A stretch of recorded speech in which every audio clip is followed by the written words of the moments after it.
why I am always puzzled when I hear my colleagues from the other side speak and try to twist themselves into the pretzel that they find themselves in, trying to justify the unjustifiable. You know, I made a note because I heard the Honorable Linda talking about the social services and the social benefits. And I also heard the Honorable Member actually speak about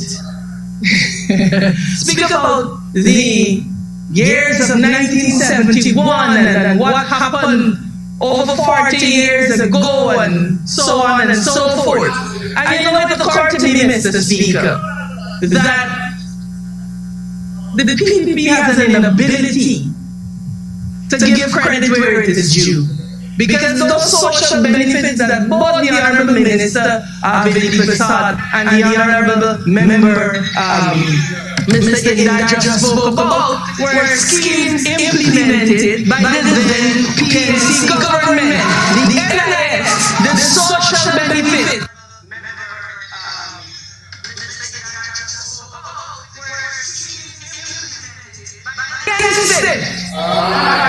The road network that we were building our trees on was built by the then PNC government. I mean, the bridge that the Bishop of Infrastructure was holding press conferences about because, you know, routine maintenance had to happen. Like if it's something big, was built by the then PNC administration. I mean, I think I know my history a little bit. The maths not so much, but my history I'm sure about. And to think that they would have the temerity to come to this house to say that in the 28 years of the PNC, nothing happened when everything, the very foundation that they're proposing to build on was set by the PNC. So you will tell that to people who don't know the history. You gotta give Jackie jacket, and God knows, all morning I sit down and I'm trying to give PPP a jacket. But the only thing I'm coming up with is the Skeldon Sugar Factory. I'm coming up with the Amila Falls project. I'm coming up with the specialty hospitals. I'm coming up with the fiber optic cables. Failure upon failure upon failure. And you all have the temerity to come to this house to say that you know about building a country. And then, to boot, they operate as if the 23 years in power that they were in power never existed. So they go back to talk about the 28 years of the PNC government, forgetting that they had 23 after that.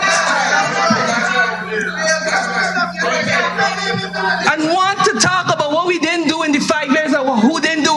What did you do in the 23 years? I will remind you that when the people of Guyana rose against this PPPC government in 2015, it is because you had reduced this country to a narco state. You had reduced it to being blacklisted for money laundering. You had reduced it to one of the crime havens of the Caribbean. A pariah state, to quote the Honorable Member on the other side. That is your history. You see, hindsight is always 2020.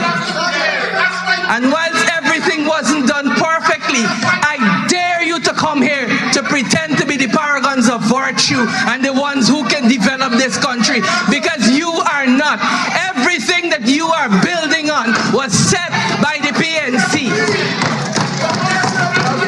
So now that we have recalled history correctly, I will proceed to address this motion.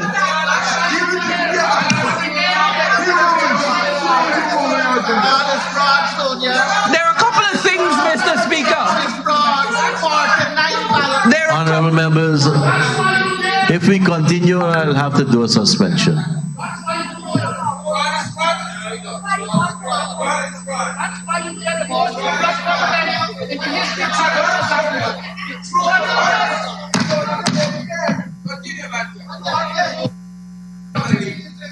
Mr. Speaker, do I have your leave to continue? You see, because these things called facts are some pesky little things. And to hear the Honorable Vindhya Prasad come here and to tell us that the non-oil segment grew when the Minister of Finance, or what was that called within the ministry? Look, the man who does look after finance, when the minister responsible for finance came into this house in 2023 budget and said, I regret that I must report a decline in the non-oil segment, in the non-oil sector. Last year, 2023, 2022 rather. Mr. Chair, Honorable Minister. Mr. Speaker, I rise to submit to you, sir, that I made no such statement in relation to 2022 or 2023, and I challenge through you, sir, the honourable member to find the relevant reference in which I am being now quoted as having said. Honorable Member, Ms. Walton-Desir, that particular reference, the minister is challenging, and we can search for the time being. Please continue without imputing the references not made. Mr. Speaker, I trust that I'll be allowed to reclaim my time. But I will remind this honorable house, Mr. Speaker, that the Bank of, let's quote the Bank of Guyana in the year, the midterm reports, right? Sometime last year, that report recorded a decline in every sector. And I remember sitting in this honorable house, and I remember my colleague Vince Roy Jordan pointing out some things. And at the time, they didn't challenge it because they know it was the truth. And if I'm going to remind you of what he said... Mr. Speaker, if I may, sir, I will reiterate on a point of fact, sir. On a point of fact, sir. Since the People's Progressive Party assumed office, in relation to any year that we occupied office, 2021, I'm not counting 2020, I'm not counting 2020 because we came into office belatedly 2/3 into the year, 2021, 2022, neither of those 2 years did we record negative growth in all of the non-oil sectors. Thank you, Minister, but that's not a proper point of order. We have enough speakers still lined up, and persons can put whatever interpretation they have on the statistics before us. Mr. Speaker, while I understand the anxiety of my colleague on the other side, I believe I am on the floor, and I believe the honourable member is given the opportunity to rebut at the end of his motion. So I will ask that he, do that then, instead of interrupting me and breaking my flow. Mr. Speaker, I will say, and I will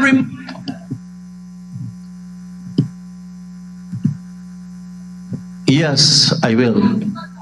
Because the liberties people take is not given to them in the standing orders. So, I ask you once again, you're going very well. Please continue along that path.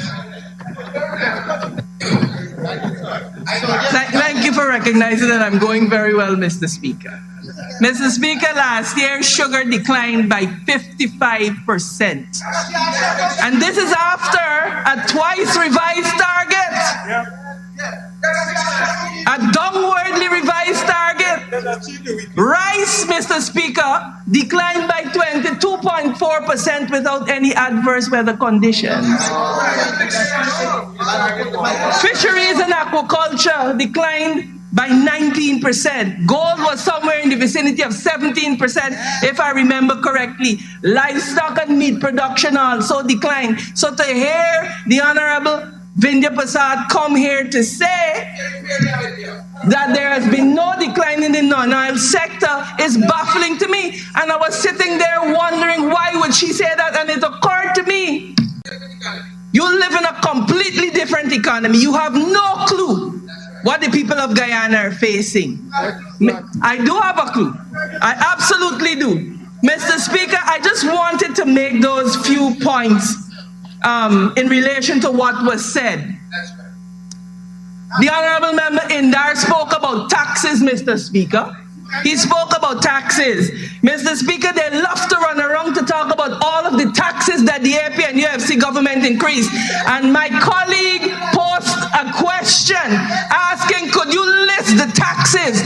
And instead of affording the people of Guyana the transparency and accountability they required, they gave an answer that says that this was ventilated in the public because they can't name it. And to add insult to injury, the value-added tax, which is a tax that most directly affects the people of Guyana and their standard of living, they have refused to reduce it with all of the oil money in the economy.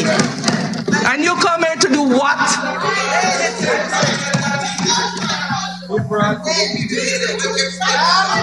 You must recall that it was the AP and UFC government that reduced the value-added tax without a cent of oil money. Without 1 cent of oil money. But you see, you all like to come here to propagandize.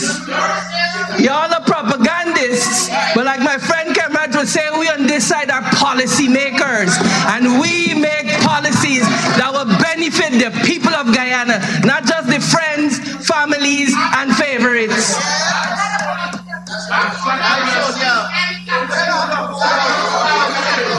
The Honorable Member spoke about health care. And I said, well, look, this confirmed to me that my colleagues on the other side inhabit an alternate universe.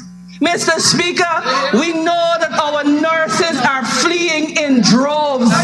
In droves. The Georgetown Hospital, it is in the media, needs 500 nurses. I heard the other day, he who will not be named said that we are going to import nurses. And this is where you see the incongruity of the People's Progressive Party government. Because take, for example, in Region 10, they closed down the nursing program. Because guess why? Too many type of a certain people being trained. They have no retention plan for the nursing sector. Right? No retention plan. So we are opening all of these hospitals. We're building hospitals here, there, and everywhere. And there is no retention plan to make sure that these hospitals are staffed with competent, qualified medical personnel. None. And you know what? You know what bothers me about this PPPC administration? You heard the Honorable Member this morning come here and talk today about, oh, we're always planning and studying. But I was saying this morning, oh, people say something. Measure 10 times and cut once.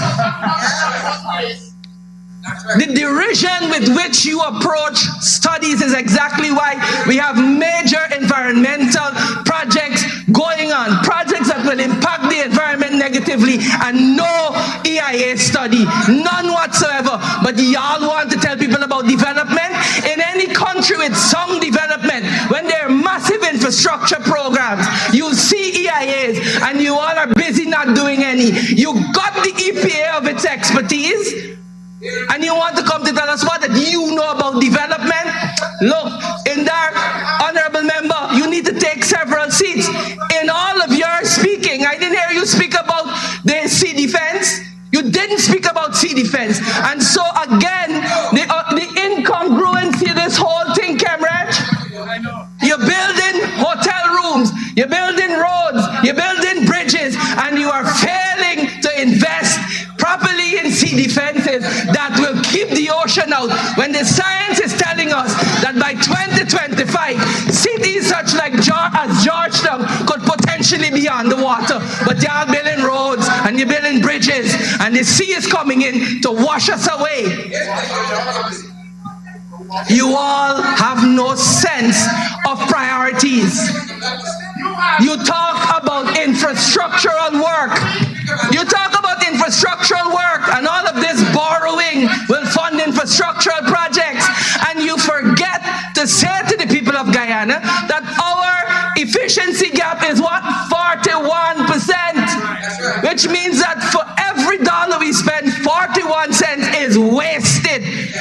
this is why he who will not be named is arriving to projects to tell people that I will not tolerate delays. I will be back here by September and I must see progress. Forget management schedules.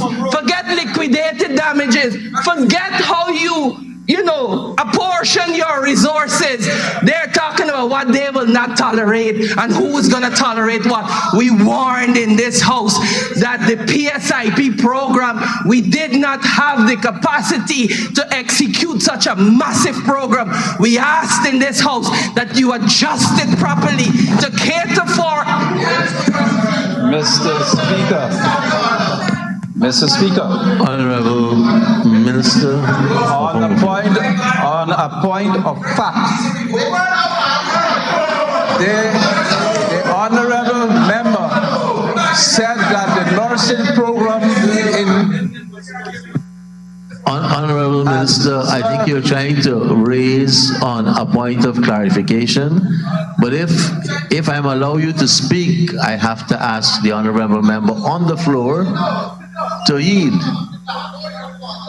And I do not wish to yield my time. And they she will have doesn't their need to. opportunity Thank to you very speak. much. Let them speak then. continue, honorable. Thank you, Mr. Speaker. Continue, honorable member. Mr. Speaker, I am making the point about the gap and the lack of our capacity to execute these massive projects and this ostrich-like behavior that they demonstrate, as if they bury their heads in the sand, the problem will go away. And because a certain person arrives at a job site and threatens people and talk about I will not tolerate this and that somehow it will be done. When the truth is that we need to be focusing on how we increase our efficiency and our capacity to execute these projects, and they're not focusing on that, Mr. Speaker. And that is the jeopardy of all of these borrowings that they're doing, because they're bringing this money and they have no capacity, no plan to properly execute works. But you know what? We know for a fact that all of these infrastructure projects is the breeding ground of the corruption that they know. Withdraw the word, Mr. Speaker. My apologies. And if it happens again, I'll have to stop you. Full stop.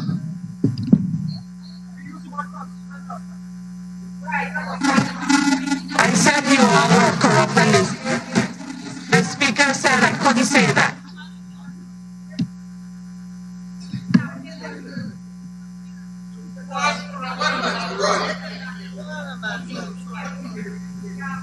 Mr. Speaker, I heard, Mr. Speaker,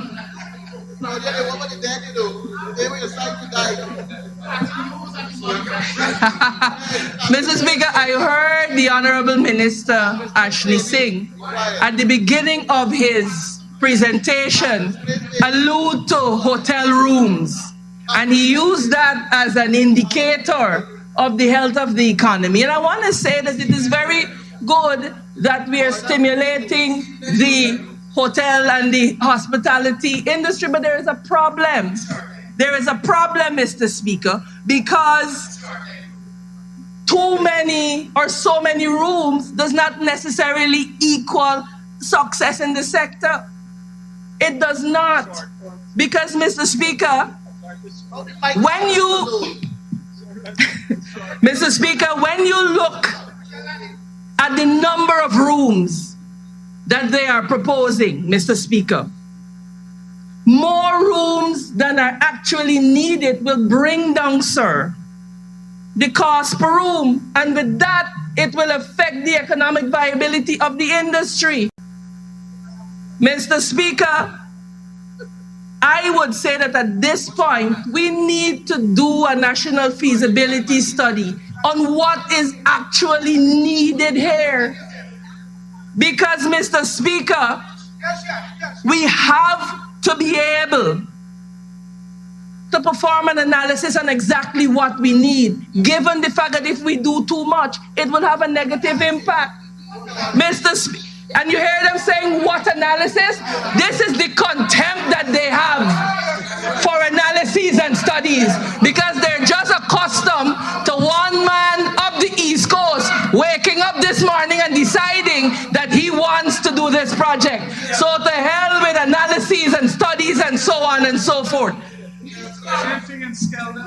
So, Mr. Speaker, on the point of hotels, the fact that the extra rooms, if they do not have users, they could kill the hotel industry. And so I'm saying that we have to proceed with caution, and we have to proceed being guided by studies, Mr. Speaker. That is all we are saying. We have to be temperate and we have to be sober about what we do. Mr. Speaker, I want to stress, because someone said that it was Vindi Prasad, the honorable member, that said, oh, they have a formula for developing this country. The formula not working.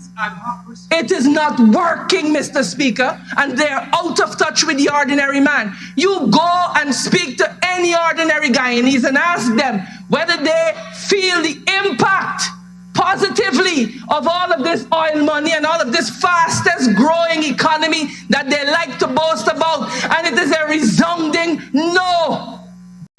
It is a resounding no. And they're talking about who had to wait and who did not have to wait. The nurses are still waiting for a proper salary increase. The teachers are still waiting for a proper salary increase. Mr. Speaker, they love to present themselves as the champions of the joint services, but you have men and women who serve in uniform that have to moonlight at night as taxi drivers and food delivery men to supplement the meager income, Mr. Speaker. So, Mr. Speaker, for them to talk about them being the champions about the people of Guyana is far from the truth, sir. And I'll end by saying this. Mr. Speaker, today marks 3 years since this, yesterday rather, marks 3 years since this government has been in power. And Mr. Speaker, the people of Guyana have nothing to celebrate. I heard them talking about the visible development. And I asked them, what about the development of our people? Because you walk the road and the average Guyanese is of a broken spirit. As Martin Carter said, everywhere men's faces are strained and anxious. Because people can't make it in this economy. And you sit over there to talk about roads and bridges. And I remember the Bishop of Infrastructure, when the AP and UAFC was about the business of building roads, turn around and say, you can't eat road. The same one that blaming the spirits for the delay, say you can't eat road. Suddenly, the Bishop of Infrastructure has changed his position.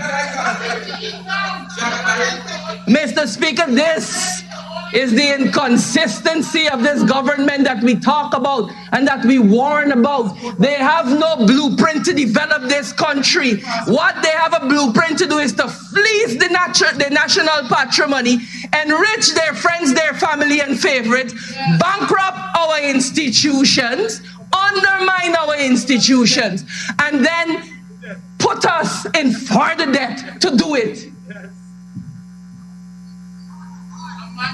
Put us in further debt to do it. Mr. Speaker, I read somewhere where there were glowing remarks about their 3-year performance and that they're proud about their record of women and children. This is the same government that 70-something days later cannot convene a commission of inquiry to inquire into the fire that claimed the lives of 20 of our children. But you care? You care? Convene the commission of inquiry now. Sure you care. Talk is cheap. Do it now. Let us know what happened so that never again will we have to face the reality of losing 20 of our children. You talk about Guyana developing. 7 o'clock in the morning, you can't find a space in the line of the passport office. The line is around the corner of people running from this country. Thanks to the PPP.